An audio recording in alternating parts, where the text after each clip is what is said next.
तो स्टार्ट करते हैं इस लेक्चर में ब्लड सेल।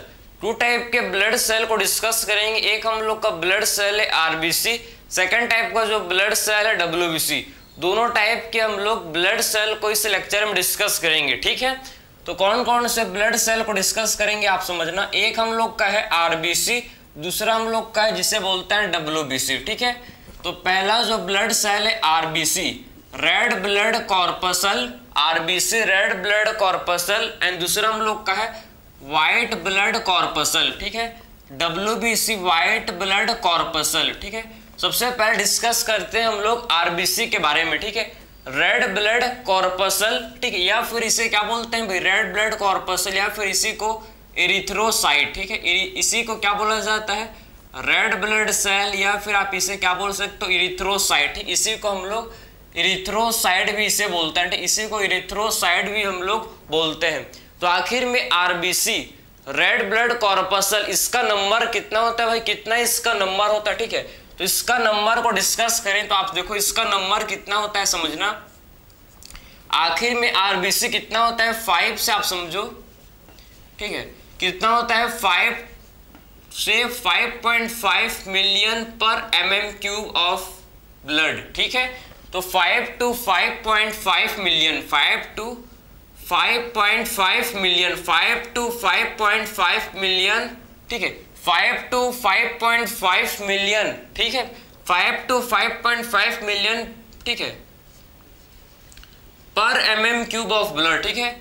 पर mm³ ऑफ ब्लड ये क्या होता है भाई, प्रेजेंट होता है, ठीक है। मतलब ब्लड अगर आप समझो कि पर mm³, ठीक है, पर माइक्रो लीटर ब्लड में, पर माइक्रो लीटर ब्लड में आपके 5 से 5.5 मिलियन आरबीसी आपको देखने को मिलेंगे, ठीक है। पर माइक्रो लीटर ऑफ ब्लड में आपको 5 से 5.5 मिलियन ऑफ आरबीसी आपको देखने को मिलेंगे, ठीक है, पर माइक्रो लीटर ऑफ ब्लड में। क्लियर है। अब नेक्स्ट डिस्कस करेंगे आरबीसी। आरबीसी आखिर में आरबीसी का शेप क्या होता है भाई, आरबीसी का शेप, ठीक है। शेप के बारे में डिस्कस करेंगे। तो आरबीसी का आपको पता है कि शेप क्या होता है, बाइकनकेव, ठीक है। आरबीसी का शेप कैसा होता है, बाइकनकेव होता है। आरबीसी का शेप कैसा होता है, बाइकनकेव इसका शेप होता है। बाइकनकेव आपको पता है कि आरबीसी का शेप बाइकनकेव होता है, ठीक। आरबीसी का शेप कैसा होता है, बाइकनकेव क्या होता है भाई, आरबीसी का शेप होता है कैसे, आरबीसी का शेप बाइकनकेव होता है, बाइकनकेव इसका शेप होता है, ठीक है, ठीक है, समझे ना। अगर डायमीटर को देखें तो इसका डायमीटर ये देखो, इसका डायमीटर क्या होता है भाई, 2.2 माइक्रोमीटर, ठीक है। और इसका यहाँ पर का डायमीटर अगर देखें तो 1 माइक्रोमीटर, ठीक है, 1 माइक्रोमीटर, समझे ना। ये आरबीसी का शेप है, आरबीसी का शेप, ये क्या हो गया भाई, आरबीसी का शेप हो गया, ठीक है, समझ आया आपको। अब बात करें इसका फॉर्मेशन, आरबीसी के फॉर्मेशन को डिस्कस करेंगे भाई। आरबीसी का फॉर्मेशन, ठीक है, आरबीसी का फॉर्मेशन आपको समझना है कि आरबीसी का फॉर्मेशन, ठीक है, during embryonic stage, early embryonic stage में आरबीसी का फॉर्मेशन, ठीक है। तो आरबीसी का फॉर्मेशन सबसे पहले आप समझो कि इसको हम लोग डिस्कस करेंगे एम्ब्रियोनिक स्टेज में, ठीक है। तो आरबीसी का फॉर्मेशन जब हम लोग डिस्कस करेंगे एम्ब्रियोनिक स्टेज, ठीक है, तो आप समझो कि एम्ब्रियोनिक स्टेज में आरबीसी का फॉर्मेशन सबसे फर्स्ट कहाँ होता है भाई, एम्ब्रियोनिक स्टेज में सबसे फर्स्ट आरबीसी का फॉर्मेशन होता है यॉर्क सैक में, ठीक है। तो एम्ब्रियोनिक स्टेज में फर्स्ट जो आरबीसी का फॉर्मेशन है कहाँ होता है, फर्स्ट आरबीसी का फॉर्मेशन होता है कहाँ, यॉर्क सैक में, ठीक है। तो फर्स्ट जो आरबीसी का फॉर्मेशन है, पहली बार आरबीसी का फॉर्मेशन यॉर्क सैक में होता है। यॉर्क सैक से फिर होता है लीवर में, यॉर्क सैक से फिर किस में होता है, लीवर में, ठीक है। लीवर से क्या किस में होता है, फिर लीवर से आरबीसी का फॉर्मेशन होता है स्प्लीन में, ठीक है। लीवर से आरबीसी का फॉर्मेशन स्प्लीन में, ठीक है। यॉर्क सैक, लीवर, स्प्लीन, ये आपके आरबीसी का फॉर्मेशन कहाँ हो रहा है भाई, आरबीसी का फॉर्मेशन ये एम्ब्रियोनिक स्टेज में चलता है। सबसे पहले यॉर्क सैक में होता है, उसके बाद लीवर में होता है, उसके बाद स्प्लीन में क्या होता है, आरबीसी का फॉर्मेशन होता है, ठीक है। इसके बाद डिस्कस करेंगे अगर तो एम्ब्रियोनिक स्टेज में आप समझ गए। अब बात करेंगे एडल्टहुड में, ठीक है। एडल्ट में बात करेंगे तो आरबीसी का फॉर्मेशन रेड बोन मैरो, ठीक है। आरबीसी का फॉर्मेशन कहाँ होता है? रेड बोन मैरो, समझ है आपको। तो आरबीसी का फॉर्मेशन कहाँ होता है? आरबीसी का फॉर्मेशन होता है कहाँ पर?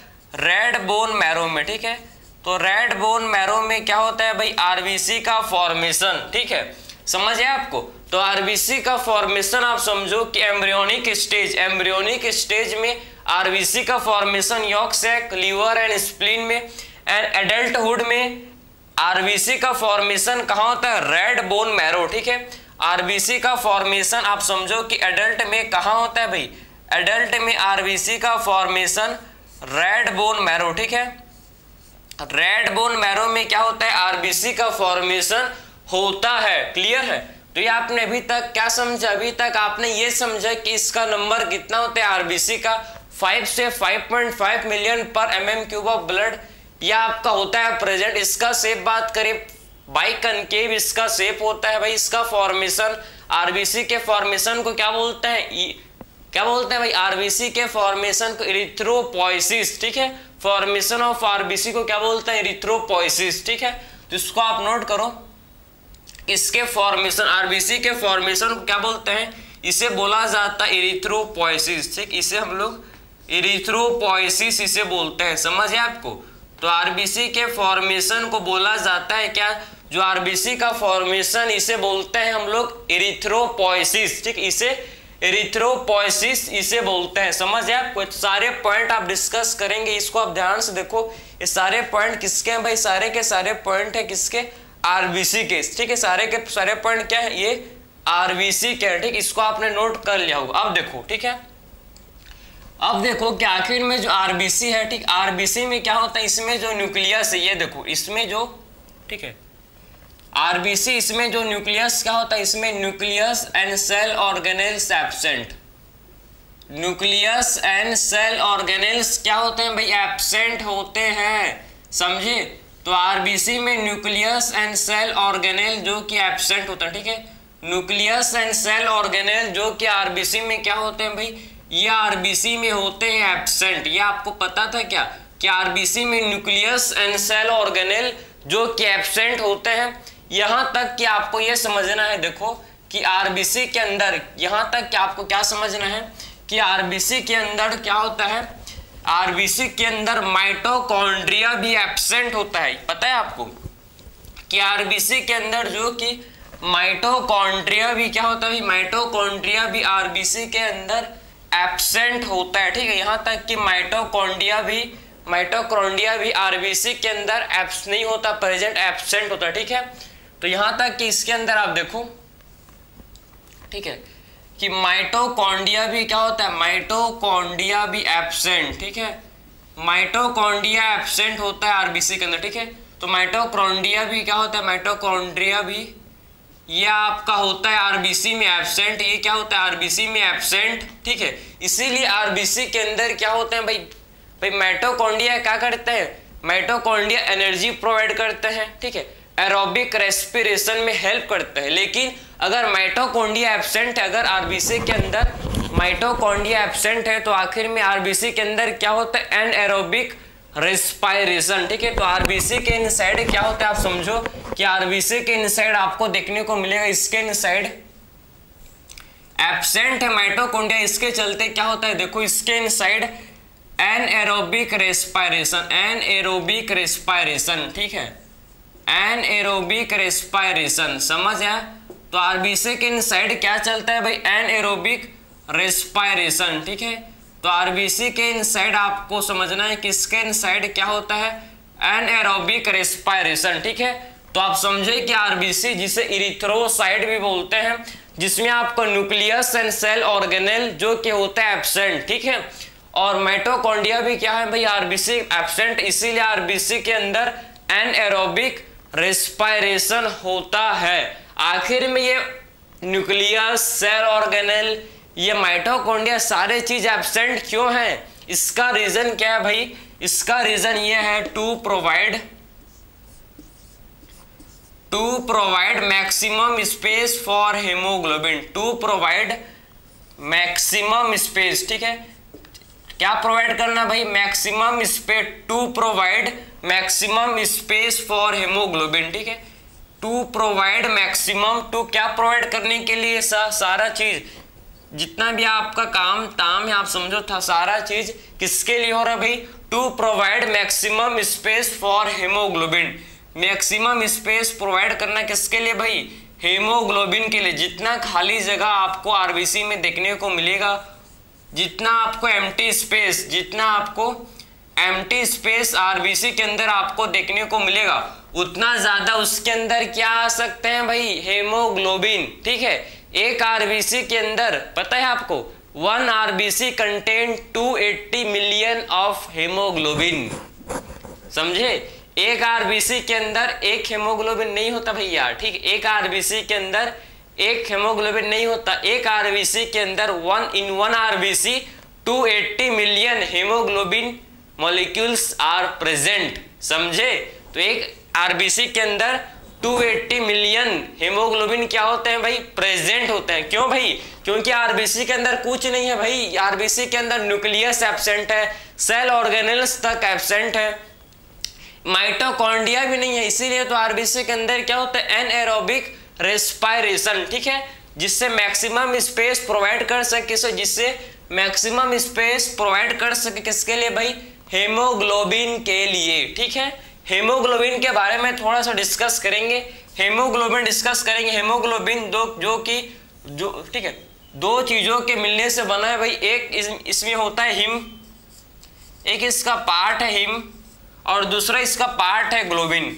आपको पता है कि ग्लोबिन जो कि प्रोटीन पार्ट है, ठीक है, ग्लोबिन जो कि प्रोटीन पार्ट होता है, ग्लोबिन जो कि प्रोटीन पार्ट होता है, ठीक है। इसमें टू आपके दो चेन आपको ग्लोबिन में देखने को मिलेंगे, 2 beta chain and 2 gamma chain, ठीक, इसमें आपको 2 चेन देखने को मिलेंगे, 2 beta chain plus 2 gamma chain, ठीक है, 2 बीटा एंड 2 गामा चेन आपको इसके अंदर 2, ठीक है, sorry 2 alpha chain and 2 beta chain आपको इसमें देखने को मिलेंगे, 2 alpha chain plus 2 beta chain, ठीक, इसमें आपके 2 अल्फा एंड 2 बीटा चेन होता है, ठीक, ग्लोबिन प्रोटीन में 2 alpha globin chain and 2 beta globin chain, ठीक है, 2 alpha globin chain and 2 beta globin chain इसके अंदर, इसके इनसाइड होते हैं प्रेजेंट, ठीक है।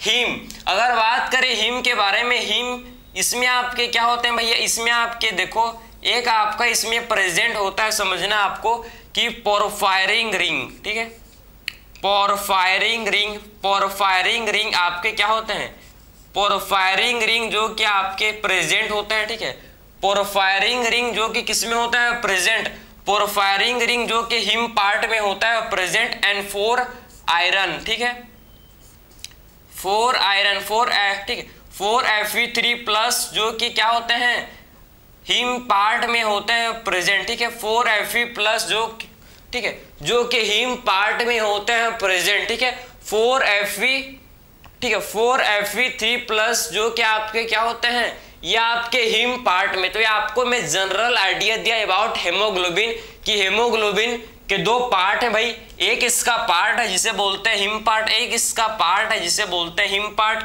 दूसरा इसका पार्ट है ग्लोबिन पार्ट, ठीक है।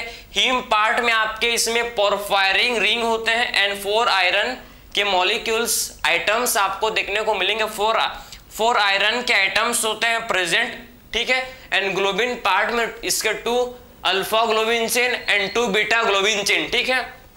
ग्लोबिन पार्ट में आपको 2 alpha globin chain and 2 beta globin chain इसमें आपको देखने को मिलेंगे। तो ये आपने समझ लिया हेमोग्लोबिन के बारे में, ठीक है भाई। आपको पता होगा कि देखो कि एक आयरन के साथ एक आयरन के एटम के साथ एक ऑक्सीजन बाइंड करता है, ठीक। इसको आप कहाँ पढ़ोगे, अगर आपने पढ़ लिया होगा भाई, क्यों, किसमें, breathing and exchange of gases में, ट्रांसपोर्ट ऑफ ऑक्सीजन में, ये आपने डिटेल में इसको पढ़ा होगा, ठीक है। ये आपको मैं एक आइडिया दे रहा हूं, देखो कि, ठीक है, 100 ml ऑफ ब्लड में आपको समझना है कि पर, ठीक है, कि 12 to 16 ग्राम क्या होते हैं भाई, 12 to 16 ग्राम हेमोग्लोबिन, Hb का मतलब भाई हेमोग्लोबिन को शॉर्ट में क्या बोलते हैं, Hb, ठीक है, हेमोग्लोबिन को शॉर्ट में लिखा जाता है Hb, ठीक है। तो हेमोग्लोबिन को शॉर्ट में क्या लिखा जाता है, आप समझो कि हेमोग्लोबिन को शॉर्ट में लिखा जाता है Hb, ठीक है। तो 12 to 16 gram of haemoglobin, 12 to 16 gram haemoglobin में आपके, ठीक है, 12 to 16 gram of haemoglobin present होता है किसमें भाई, ये आपका प्रेजेंट होता है, प्रेजेंट,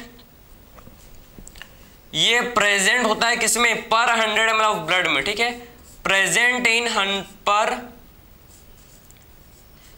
100 ml ऑफ ब्लड में, ठीक है। तो पर 100 ml ऑफ ब्लड में आप समझो कि पर 100 ml ऑफ ब्लड में आपको समझना है, पर 100 ml ऑफ ब्लड में 12 to 16 ग्राम क्या होता है, 12 to 16 ग्राम हेमोग्लोबिन प्रेजेंट होता है, ठीक है। तो 12 to 16 ग्राम क्या होता है भाई, हेमोग्लोबिन होता है प्रेजेंट, ठीक है। 12 to 16 ग्राम हेमोग्लोबिन होता है पर 100 ml ऑफ ब्लड में, ठीक है। तो 12 to 16 ग्राम हेमोग्लोबिन किसमें होता है प्रेजेंट, पर 100 ml ऑफ ब्लड में 12 to 16 ग्राम हेमोग्लोबिन के मॉलिक्यूल्स आपको देखने को मिलेंगे, ठीक है। तो ये आपने समझ लिया about RBC, red blood corpuscle, red blood corpuscle, या आप इसे क्या बोलोगे, इरिथ्रोसाइट, ठीक, इसे आप रेड ब्लड कॉर्पसल या फिर इसे आप क्या बोलोगे, इरिथ्रोसाइट, ठीक है। अब डिस्कस करेंगे आरबीसी के मैच्योरेशन के बारे में, ठीक है। आरबीसी के मैच्योरेशन के बारे में डिस्कस करेंगे जो काफी ज्यादा इंपॉर्टेंट है, इसको देखेंगे भाई, ठीक है। आरबीसी का मैच्योरेशन, ये तो आपको पता होगा कि आरबीसी का मैच्योरेशन कहाँ होता है, आरबीसी का मैच्योरेशन भाई आपको पता है, आरबीसी का फॉर्मेशन रेड बोन मैरो, तो मैच्योरेशन के लिए भाई रेड बोन मैरो में होगा, लेकिन इसके लिए क्या रिक्वायर्ड है, ठीक है। आरबीसी का मैच्योरेशन कैसे होता है इसको आप डिस्कस करेंगे, ठीक है, जो काफी ज्यादा क्या है भाई इंपॉर्टेंट होता है, ठीक है। देखो, तो अगर आरबीसी के मैच्योरेशन, ठीक है, तो मैच्योरेशन के बारे में डिस्कस करेंगे। ये देखो कि इमैच्योर आरबीसी में क्या होता है भाई, इमैच्योर आरबीसी में न्यूक्लियस होता है प्रेजेंट, आपको पता है कि इमैच्योर आरबीसी में क्या होता है, न्यूक्लियस प्रेजेंट, ठीक है। तो इमैच्योर आरबीसी ये क्या है भाई, इमैच्योर, इमैच्योर आरबीसी, ठीक है, इमैच्योर आरबीसी जिसमें आप देख सकते हो कि न्यूक्लियस क्या है, इमैच्योर आरबीसी में न्यूक्लियस प्रेजेंट है, ठीक है।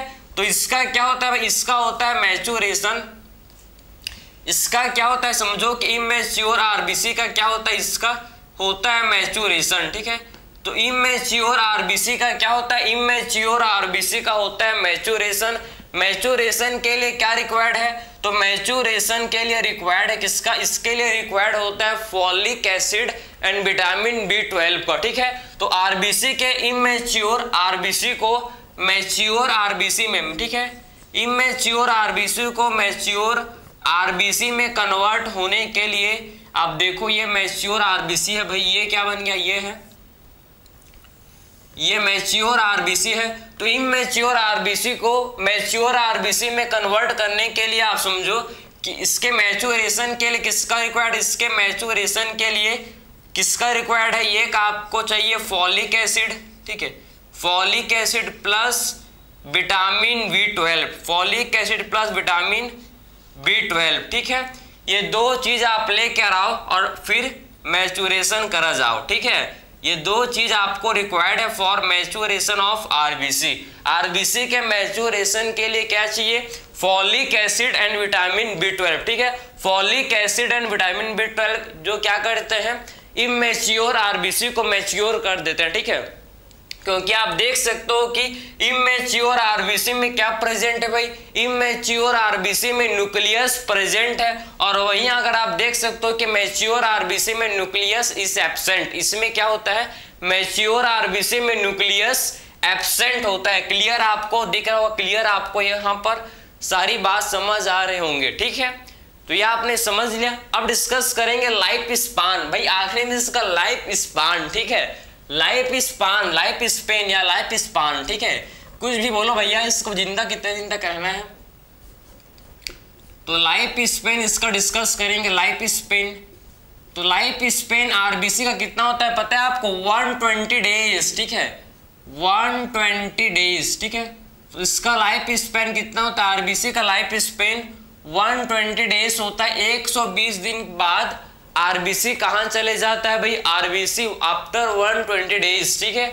आरबीसी कहां चले जाता है, समझो आफ्टर 120 डेज, ठीक। आपको समझना है कि 120 दिन के बाद आफ्टर 120 डेज जो आरबीसी होता है भाई, जो आरबीसी होता है, ठीक है, आरबीसी कहां चले जाता है, 120 दिन बाद जो आरबीसी है, ठीक है, आरबीसी मूव कर जाता है कहां भाई, आरबीसी मूव कर जाता है कहां पर, 120 दिन आरबीसी चला जाता है स्प्लीन के पास, स्प्लीन के पास चला जाता है, क्योंकि स्प्लीन में क्या होता है प्रेजेंट, स्प्लीन में होता है प्रेजेंट माइक्रोफाज, ठीक है, मैक्रोफाज जो कि स्प्लीन में क्या होता है प्रेजेंट होता है, ठीक है। ये मैक्रोफाज क्या करता है भाई, ये क्या करता है, ये मैक्रोफाज आपके डिस्ट्रॉय कर देते हैं आरबीसी को, ठीक है, डिस्ट्रॉय कर देते हैं आरबीसी को, डिस्ट्रॉय आरबीसी, समझे। ये मैक्रोफाज जो कि आरबीसी को डिस्ट्रॉय कर देते हैं, ये मैक्रोफाज जो कि आरबीसी को क्या कर देते हैं भाई, इसको डिस्ट्रॉय कर देते हैं, ठीक है, समझ आया आपको।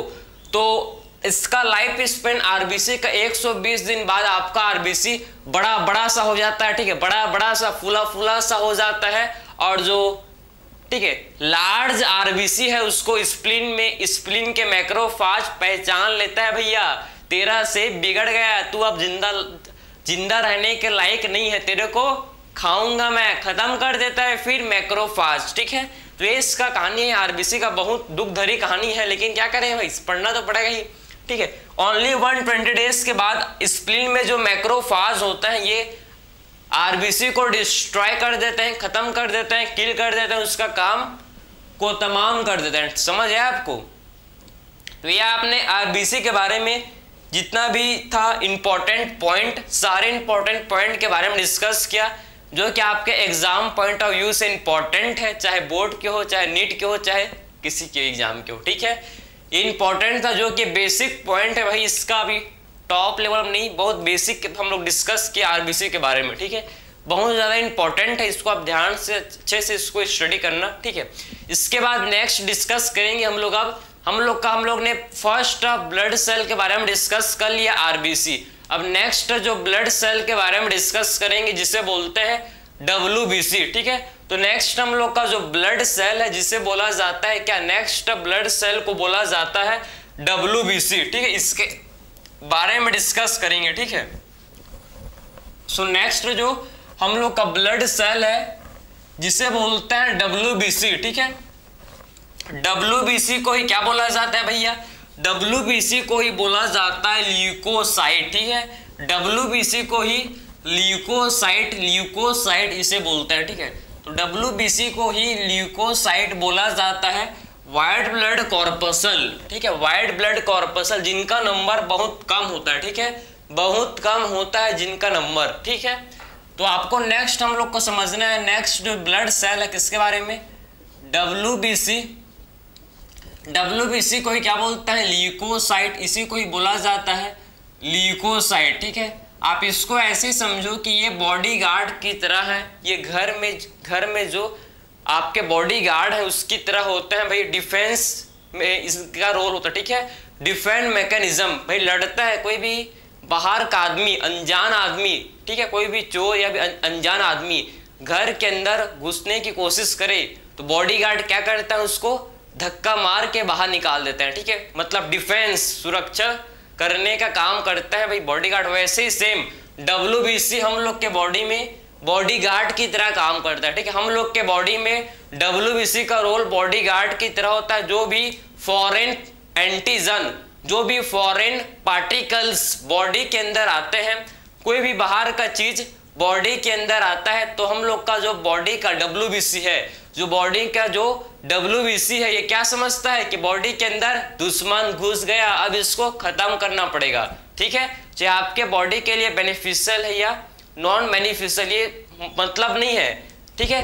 बस कोई भी चीज अगर लगा कि आउट ऑफ बॉडी, मतलब बॉडी के बाहर से, मतलब WBC को एहसास हुआ कि बाहर का चीज बॉडी के अंदर एंटर कर गया, उसको खत्म कर देगा। ठीक है, समझे ना। तो बॉडी गार्ड की तरह ये इसका रोल है। ठीक है, सबसे पहले WBC के नंबर के बारे में डिस्कस करेंगे। भाई इसका नंबर काफी कम होता है भैया, इसका नंबर ओनली 6000 to 8000 पर mm³ ऑफ ब्लड। ठीक है, ये होता है प्रेजेंट। ठीक है, पर mm³ ऑफ ब्लड। ठीक है, समझ है आपको।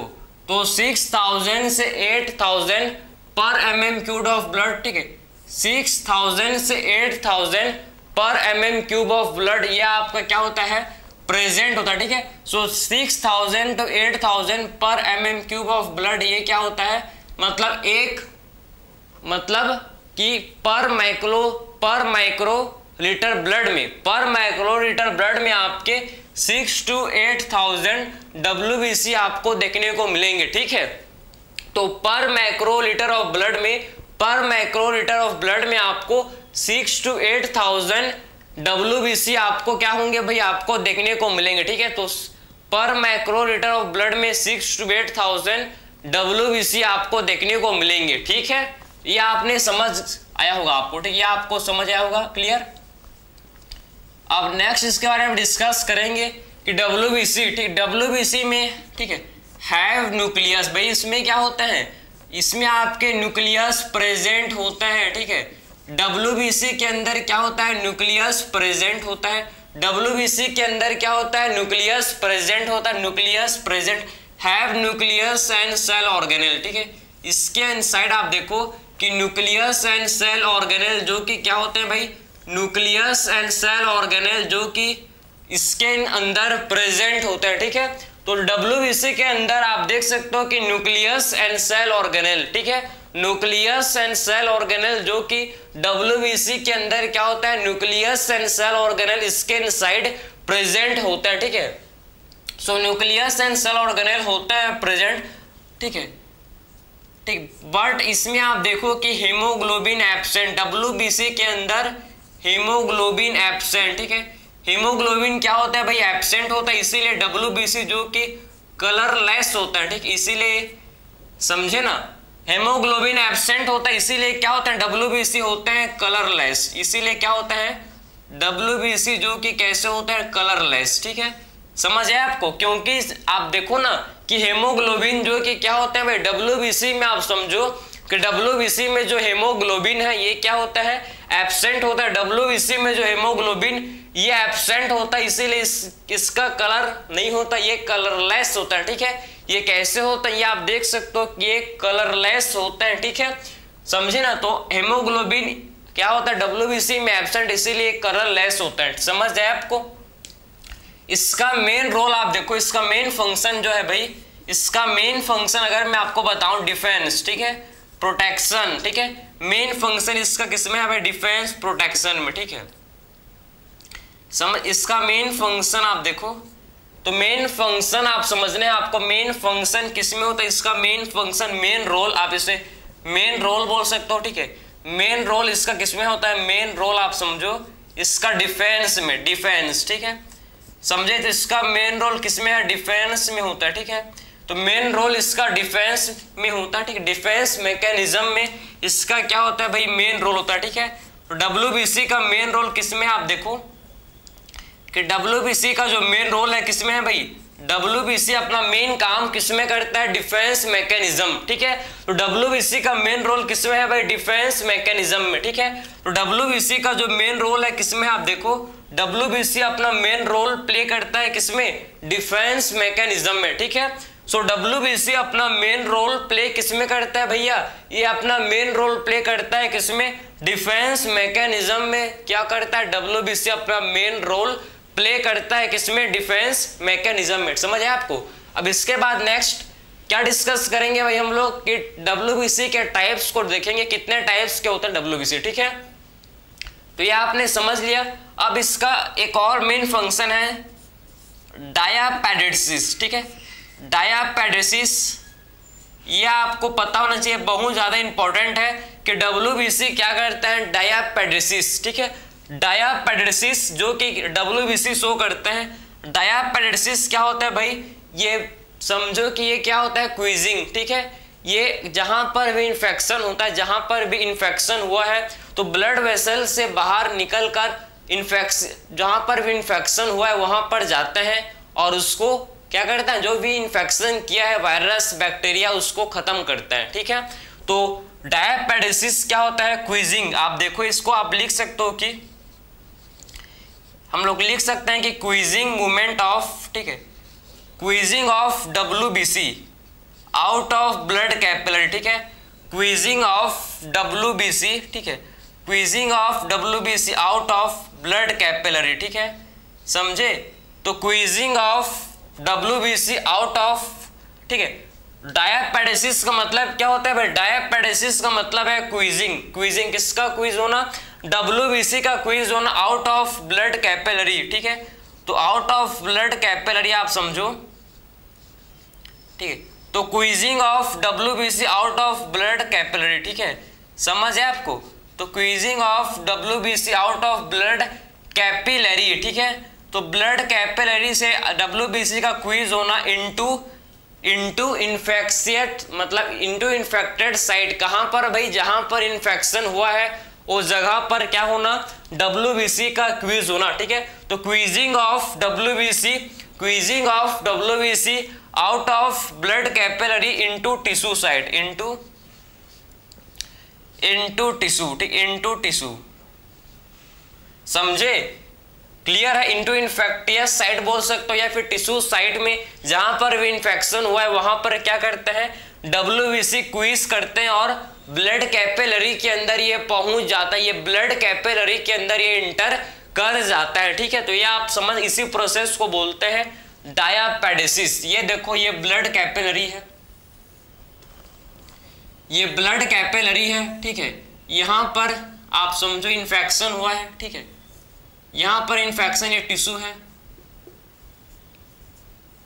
तो WBC क्या करते हैं भाई, ये WBC आप समझो, WBC ये क्या करते हैं, क्वीज कर जाता है। ये देखो ये क्वीज कर जाता है। ठीक है, ये WBC क्या करता है, क्वीज कर जाता है। ठीक है, और ये टिश्यू स्पेस में पहुंच जाता है। ठीक है, और ये टिश्यू स्पेस में पहुंच जाता है। ठीक है, ये टिश्यू स्पेस में पहुंच जाता है। ठीक है, तो ये WBC जो ब्लड कैपिलरी से पास हो रहे थे, जहां यहां पर इन्फेक्शन हुआ तो ये WBC क्वीज करके कहां पहुंच गए भाई, ये WBC ने क्वीज किया और ये टिश्यू स्पेस में पहुंच गई। ये WBC ने क्वीज किया और ये कहां पहुंच गए, आप देखो ये टिश्यू स्पेस में पहुंच गए, ये टिश्यू स्पेस में ये WBC एंटर कर गए। ठीक है, इसके बाद क्या डिस्कस करेंगे भैया, इसके बाद डिस्कस करेंगे हम लोग टाइप्स ऑफ WBC। ठीक है, तो इसके बाद नेक्स्ट डिस्कस करेंगे हम लोग टाइप्स ऑफ WBC, कितने टाइप्स के भैया होता है WBC, इसको डिस्कस करेंगे। ठीक है, सो टाइप्स ऑफ WBC को डिस्कस करेंगे जो कि काफी ज्यादा इंपॉर्टेंट है एग्जाम पॉइंट ऑफ व्यू से आपके लिए। ठीक है, सो कितने टाइप्स के होता है WBC, इसको हम लोग आप डिस्कस करेंगे। ठीक है, देखो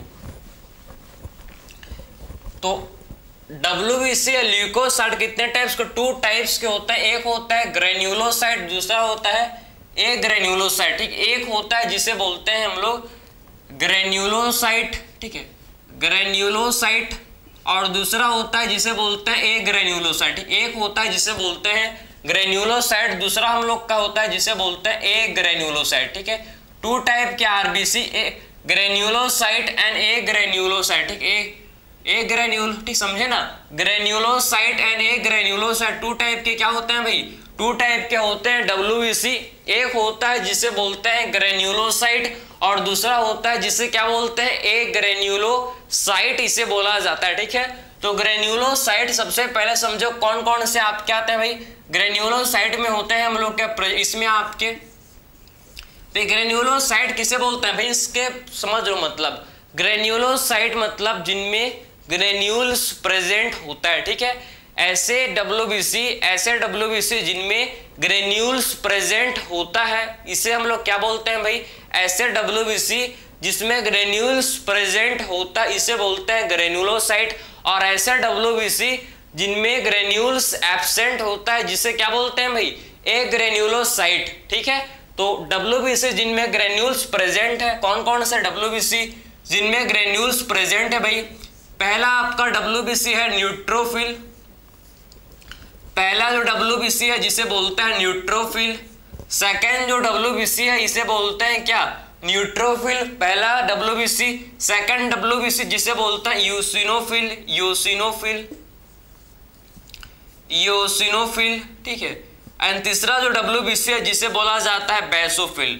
थर्ड टाइप का जो WBC जिसे क्या बोलते हैं, बेसोफिल, ठीक है।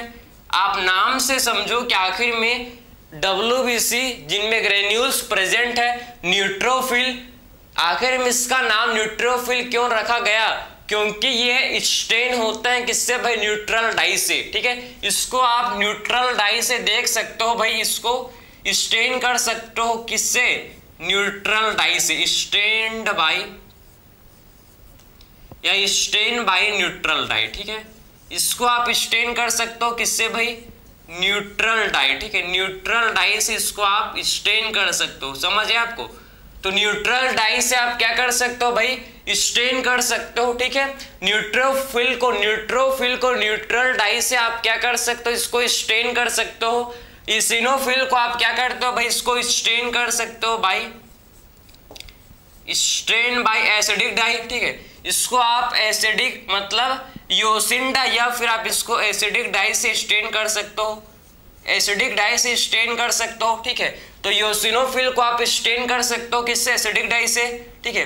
और बेसोफिल को आप क्या कर सकते हो, बेसोफिल को स्टेन कर सकते हो, स्टेन बाय बेसिक डाई, ठीक है। तो बेसोफिल को स्टेन कर सकते हो किससे, इसको स्टेन कर सकते हो आप बेसिक डाई से, ठीक है। इसको आप स्टेन किससे कर सकते हो भाई, इसको स्टेन कर सकते हो किससे, बेसिक डाई से स्टेन कर सकते हो, समझ है आपको। तो granulocyte, neutrophil, eosinophil, basophil. Neutrophil को स्टेन कर सकते हो न्यूट्रल डाई से, इसिनोफिल को स्टेन कर सकते हो एसिडिक डाई से, एंड बेसोफिल को स्टेन कर सकते हो बेसिक डाई से, ठीक है। अब एक ग्रेन्युलोसाइट, इसमें आप क्या आता है भाई, एक आपका इसमें आता है, एक इसमें आपका आता है जिसे बोलते हैं मोनोसाइट, एक इसमें आता है हम लोग का मोनोसाइट, ठीक है। और एक इसमें हम लोग का आता है लिम्फोसाइट, ठीक है। दो टाइप के आपके होते हैं, आप समझो, ठीक है, जो कि एक ग्रेन्युलोसाइट में आता है, एक होता है जिसे बोलते हैं मोनोसाइट, एंड सेकंड इसमें आपका आता है लिम्फोसाइट। इसमें आपके ग्रेन्यूल्स आपको क्लियर नजर नहीं आएंगे, ठीक। इसमें आप नहीं बोल सकते कि ग्रेन्यूल्स एब्सेंट है, नहीं, इनमें ग्रेन्यूल्स होते हैं प्रेजेंट, लेकिन इतने छोटे होते हैं, इनमें ग्रेन्यूल्स इतने छोटे होते हैं कि जिसको आप, ठीक है, इसको आप मैक्रोस्कोप से इसको आप स्टेन नहीं कर सकते, ये स्टेन नहीं हो सकते, ठीक है। इसीलिए ये किस में आ जाते हैं भाई, एक ग्रेन्युलोसाइट। ऐसा नहीं कि इनमें ग्रेन्यूल्स एब्सेंट है, इनमें भी ग्रेन्यूल्स प्रेजेंट है, लेकिन काफी छोटा है जिसको आप स्टेन नहीं कर सकते। अब वन बाय वन सारे टाइप के हम लोग डिस्कस करेंगे भाई, ठीक है। अब वन बाय वन हम लोग सारे टाइप का डिस्कस करेंगे, क्या WBC को, जो आपके एग्जाम पॉइंट ऑफ व्यू से बहुत ज्यादा क्या है, ये इंपॉर्टेंट होता है, इंपॉर्टेंट होता नहीं, इंपॉर्टेंट है, ठीक है। इंपॉर्टेंट नहीं होता भैया, इंपॉर्टेंट है, ठीक है। बोलते हैं ना कि तू अभी डॉक्टर नहीं बना है, और जो बन गया उसे क्या बोलता है, तू है भाई, ठीक है, समझे। तो इसीलिए ये है, ये इंपॉर्टेंट है, ठीक है। तो अब डिफरेंट टाइप के WBC को डिस्कस करेंगे। देखो मेन 3 टाइप के WBC, सबसे पहले ग्रेन्युलोसाइट डिस्कस करेंगे। देखो आप, सबसे पहले हम लोग ग्रेन्युलोसाइट को डिस्कस करेंगे, आप देखना, जो कि काफी ज्यादा इंपॉर्टेंट है, ठीक है। तो फर्स्ट हम लोग का है जिसे बोलते हैं क्या, फर्स्ट टाइप है जिसे बोलते हैं न्यूट्रोफिल, न्यूट्रोफिल, ठीक है। सेकंड है यूसिनोफिल, सेकंड जो है जिसे बोलते हैं यूसिनोफिल, यूसिनोफिल। एंड थर्ड है जिसे बोलते हैं क्या, बेसोफिल। थर्ड टाइप है जिसे बोला जाता है क्या, जिसे बोलते हैं बेसोफिल, ठीक है। थर्ड टाइप का WBC जिसे क्या बोलते हैं भाई, थर्ड टाइप का जो है WBC इसे बोलते हैं क्या, बेसोफिल, इसे बोला जाता है बेसोफिल, इसे बोला जाता है, ठीक है, समझे। तो neutrophil, eosinophil, and third type का WBC है जिसे क्या बोलते हैं भाई, जिसे बोलते हैं, इसे हम लोग क्या बोलते हैं, बेसोफिल। इसे क्या बोला जाता है भैया, इसे बोलते हैं क्या, हम लोग इसे बेसोफिल बोलते हैं, ठीक, इसे बोलते हैं बेसोफिल, इसे क्या बोलते हैं, इसे हम लोग बोलते हैं बेसोफिल, ठीक है। तो न्यूट्रोफिल सबसे पहले आप समझो कि इसका नंबर, ठीक है, सबसे पहले इनका नंबर कितना कितना है देखेंगे। तो न्यूट्रोफिल हम लोग क्या आप समझो कि ये कितने होते हैं भाई, ये 60 to 65% होता है प्रेजेंट, ठीक है। 60 से 65% इसको छोटा सा लिखेंगे, 60 से 65% क्या होते हैं भाई, या आप बोल सकते हो कि 60 से 65% न्यूट्रोफिल होते हैं प्रेजेंट, ठीक है, आप समझे। तो इसको कहाँ लिखेंगे और इसको छोटा सा लिखेंगे कि 60 से 65% जो कि न्यूट्रोफिल होते हैं। यूसिनोफिल 2 से 3% यूसिनोफिल होते हैं, ठीक है। एंड बेसोफिल सबसे कम होते हैं 0.5 से 1% जो कि बेसोफिल होते हैं, ठीक है। न्यूट्रोफिल आखिर में इसका न्यूक्लियस आप देखो, इसका न्यूक्लियस आप देखो, इसमें आपको मल्टीलोब्ड, ठीक है, आपको इसमें मल्टीलोब्ड न्यूक्लियस देखने को मिलेगा, ठीक। इसमें आपको मल्टीलोब्ड न्यूक्लियस, ठीक है, आप समझे, इसमें आपको मल्टीलोब, ठीक है। तो इसमें आप देखो कि इसमें आपको कैसा न्यूक्लियस देखने को मिलेगा भाई, इसमें आप देखो कि मल्टीलोब्ड न्यूक्लियस, ठीक है, मल्टीलोब्ड न्यूक्लियस, समझ है आपको कि मल्टीलोब्ड न्यूक्लियस देखने को मिलेगा, ठीक है। तो न्यूट्रोफिल जिसमें आपको, इसमें आप देख सकते हो कि इसमें आपको मल्टीलोब्ड न्यूक्लियस देखने को मिलेगा, मल्टीलोब्ड न्यूक्लियस इसमें आपको देखने को मिलेगा, ठीक है, समझ आया। इसी को हम लोग क्या बोलते हैं, PMNL, इसी को बोला जाता है PMNL, मतलब पॉलीमॉर्फो न्यूक्लियर ल्यूकोसाइट। क्या बोलेंगे भाई इसमें को, इसका पूरा नाम है polymorphonuclear leucocyte, polymorphonuclear leucocyte, इसे बोलेंगे पॉलीमॉर्फो न्यूक्लियर ल्यूकोसाइट, इसे क्या बोलेंगे, पॉलीमॉर्फो न्यूक्लियर ल्यूकोसाइट इसे बोला जाएगा, समझ है आपको। तो यह आपका PMNL का मतलब है पॉलीमॉर्फो न्यूक्लियर ल्यूकोसाइट, ठीक है। इसका फंक्शन के बारे में डिस्कस करें तो न्यूट्रोफिल क्या करते हैं भैया, ये फैगोसाइटोसिस, ठीक है, फैगोसाइटोसिस, समझ है आपको, इस क्या करेंगे, ये करेंगे फैगोसाइटोसिस, समझे ना। तो न्यूट्रोफिल क्या करेंगे आप समझो कि न्यूट्रोफिल करेंगे फैगोसाइटोसिस, समझे। तो न्यूट्रोफिल क्या करेंगे, फैगोसाइटोसिस करेंगे। अब बात करेंगे, ये तो आपने समझ लिया न्यूट्रोफिल के फंक्शन के बारे में, अब डिस्कस करेंगे यूसिनोफिल। इसमें आपको इनका न्यूक्लियस कैसा होता है, इनका न्यूक्लियस बाइलोब्ड, ठीक है, इसमें आपको बाइलोब्ड न्यूक्लियस देखने को मिलेंगे, बाइलोब्ड न्यूक्लियस इनका होता है, ठीक है।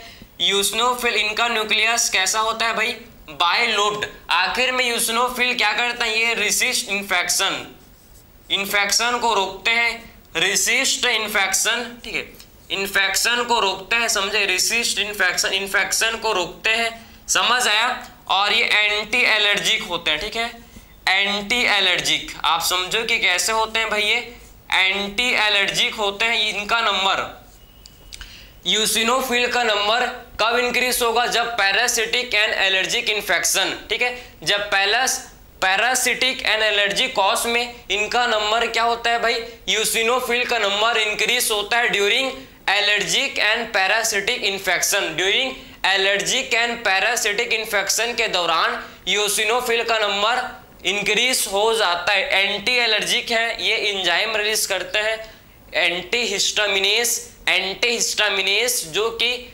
हिस्टामिन के इफेक्ट को कम करता है, समझे। तो एंटी एलर्जिक है, एंजाइम रिलीज करते हैं जैसे कि एंटीहिस्टामिनेस जो कि हिस्टामिन के इफेक्ट को खत्म करता है, न्यूट्रल करता है, समझ है आपको। अगर बात करें बेसोफिल, तो बेसोफिल में आप देखो इनका जो न्यूक्लियस है, आपको इनका न्यूक्लियस कैसे देखने को मिलेगा भाई, एस शेप न्यूक्लियस, ठीक है, इसका न्यूक्लियस आपको बेसोफिल का न्यूक्लियस एस शेप न्यूक्लियस देखने को मिलेगा, एस शेप न्यूक्लियस, ठीक है। आखिर में ये क्या करता है, देखो ये सिक्रीट करते हैं 3 केमिकल्स, आप देखो क्या सिक्रीट करते हैं, 3 केमिकल्स सिक्रीट करते हैं भाई, ये सिक्रीट करते हैं 3 केमिकल, कौन कौन से भाई, एक हम लोग का है जिसे बोलते हैं, देखो एक है हिस्टामिन, एक सिक्रीट करते हैं केमिकल हिस्टामिन, ठीक है। सेकंड है जिसे बोलते हैं सेरोटोनिन, एक और थर्ड जो केमिकल जिसे बोला जाता है हेपेरिन, समझे? ये 3 केमिकल सिक्रेट करते हैं भैया। आप समझो कौन कौन से केमिकल सिक्रेट करते हैं। तो बेसोफिल मेन आपके इसमें 3 केमिकल सिक्रेट करते हैं, हिस्टामिन, सेरोटोनिन एंड हेपेरिन। ठीक है, हिस्टामिन, सेरोटोनिन एंड हेपेरिन, ये 3 केमिकल सिक्रेट करते हैं। 3 केमिकल सिक्रेट करते हैं, हिस्टामिन, सेरोटोनिन एंड हेपेरिन। ठीक है, बेसोफिल ये involve in inflammatory, involve in inflammatory reaction. समझे? इंफ्लामेटरी रिएक्शन में ये क्या होते हैं भाई? इंफ्लामेटरी रिएक्शन में इनका रोल होता है, इंफ्लामेटरी रिएक्शन। ठीक है, इंफ्लामेटरी रिएक्शन में इनका रोल होता है, समझ है आपको? तो इनका रोल किसमें है? इंफ्लामेटरी रिएक्शन में क्या होते हैं? बेसोफिल का रोल है। ये आप समझ गए, इसको आप नोट कर सकते हो।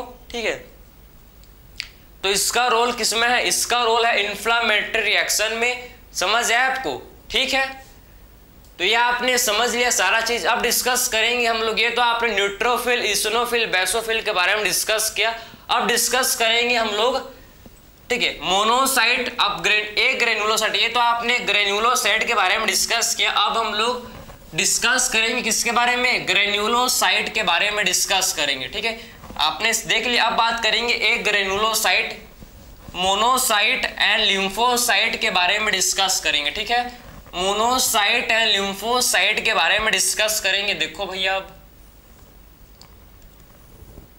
अब डिस्कस करेंगे किसके बारे में? अब डिस्कस करेंगे हम लोग मोनोसाइट एंड लिम्फोसाइट के बारे में। ठीक है, मोनोसाइट एंड लिम्फोसाइट के बारे में डिस्कस करेंगे। तो आखिर में मोनोसाइट एंड लिम्फोसाइट के बारे में डिस्कस करेंगे। मोनोसाइट आप समझो कि इसका नंबर कितना होता है? 6 to 8%। ठीक है, 6 to 8% होते हैं मोनोसाइट। लिम्फोसाइट जो कि आपके 20 से 25% होते हैं। ठीक है, लिम्फोसाइट कितने होता है? लिम्फोसाइट 20 से 25% क्या होते हैं भाई? 20 से 25% लिम्फोसाइट होते हैं प्रेजेंट। मोनोसाइट 6 to 8%, लिम्फोसाइट 20 से 25% ये होते हैं प्रेजेंट। ठीक है, अगर इसके न्यूक्लियस को डिस्कस करें तो मोनोसाइट का जो न्यूक्लियस है, इसका न्यूक्लियस आपको देखने को मिलेगा किडनी शेप, या फिर आप इसे हॉर्स शू शेप न्यूक्लियस। इसका न्यूक्लियस आपको कैसे देखने को मिलेगा भाई? आपको किडनी शेप न्यूक्लियस। ठीक, इसमें आप देख सकते हो कि आपको इनका न्यूक्लियस कैसे देखने को मिलेगा? इनका न्यूक्लियस कैसा होता है? Kidney shape nucleus. ठीक, इनका न्यूक्लियस कैसा होता है? किडनी शेप न्यूक्लियस इनका होता है। ठीक है, तो आप देखो कि मोनोसाइट में जो न्यूक्लियस है, इनका न्यूक्लियस कैसे होता है प्रेजेंट? Kidney shape nucleus. ठीक है, इनमें देखो कि इनमें न्यूक्लियस आपका कैसा होता है प्रेजेंट? किडनी शेप न्यूक्लियस होता है प्रेजेंट। ये भी आपके ये मोनोसाइट कन्वर्ट हो जाता है किसमें भैया? ये कन्वर्ट हो जाता है किसमें? ठीक है, मैक्रोफाज में। ठीक है, ये मोनोसाइट कन्वर्ट हो जाता है मैक्रोफाज में, और ये मैक्रोफाज क्या करता है? फैगोसाइटोसिस। ये मैक्रोफाज फिर क्या करेगा? देखो क्या करता है ये मैक्रोफाज, फिर क्या करता है भाई? ये फैगोसाइटोसिस करता है। ठीक है, मैक्रोफाज जो कि फैगोसाइटोसिस करता है, समझ है आपको? अब बात करेंगे हम लोग लिम्फोसाइट। लिम्फोसाइट आपके 2 टाइप के होते हैं भाई, एक होता है बे लिम्फोसाइट, दूसरा होता है टी लिम्फोसाइट। ठीक है, एक होता है बी लिम्फोसाइट और एक होता है टी लिम्फोसाइट।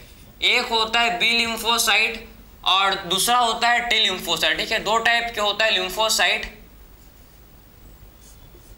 एक होता है बी लिम्फोसाइट और दूसरा होता है टी लिम्फोसाइट। ठीक है, समझे? एक है बी एंड दूसरा है टी लिम्फोसाइट, समझ है आपको? 2 टाइप के क्या होते हैं भाई? लिम्फोसाइट होते हैं, B lymphocyte and T lymphocyte. ठीक है, B lymphocyte and T lymphocyte 2 type के क्या होते हैं? लिम्फोसाइट होते हैं, समझ है आपको?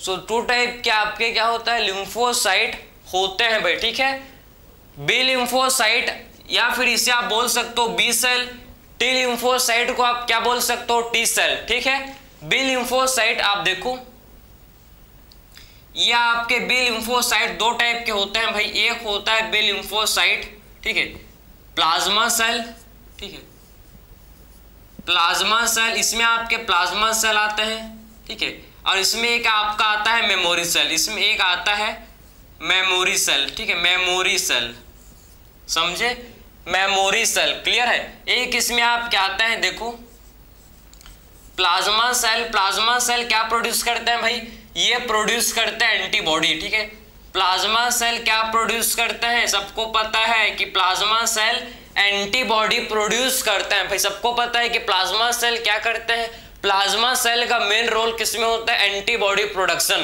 प्लाज्मा सेल क्या करते हैं, आप देखो एंटीबॉडी प्रोड्यूस करेंगे। टी लिम्फोसाइट भी डिफरेंट टाइप के होते हैं भैया, टी लिम्फोसाइट भी होते हैं, देखो डिफरेंट टाइप्स के होते हैं, एक है सप्रेसर टी सेल,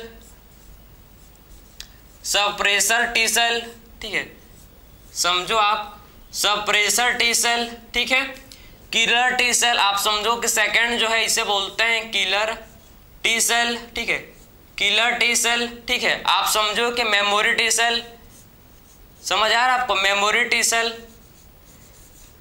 समझ है आपको, तो ये आपको समझ आ रहा होगा, ठीक है, डिफरेंट टाइप के आपको लिम्फोसाइट देखने को मिलेंगे, ठीक है, suppressor T cell, killer T cell, ठीक है, मेमोरी टी सेल, ठीक है, डिफरेंट टाइप के आपको इसमें टी सेल देखने को मिलेंगे, ठीक है। तो ये हम लोग का कंप्लीट हुआ ब्लड सेल का टॉपिक, ठीक है, आरबीसी एंड डब्ल्यूबीसी दोनों टाइप के ब्लड सेल को हम लोग ने कंप्लीटली डिस्कस किया, कौन कौन क्या फंक्शन करते हैं, सब चीज को वन शॉट में, ठीक है, आप इसको वन शॉट बोल सकते हो, ठीक है, काफी लंबा तो नहीं गया लेकिन काफी लंबा भी हो गया, ठीक है, कोई बात नहीं, लेकिन अगर आपको, ठीक है, कोई बोलते हैं ना कोई झोपड़ी बनाने में टाइम नहीं लगता भैया, ठीक है, लेकिन महल खड़ा करने में टाइम लगता है, बिल्कुल समझ गए, तो ऐसे ही आपको क्लियर है। तो मिलते हैं नेक्स्ट लेक्चर में, थैंक यू।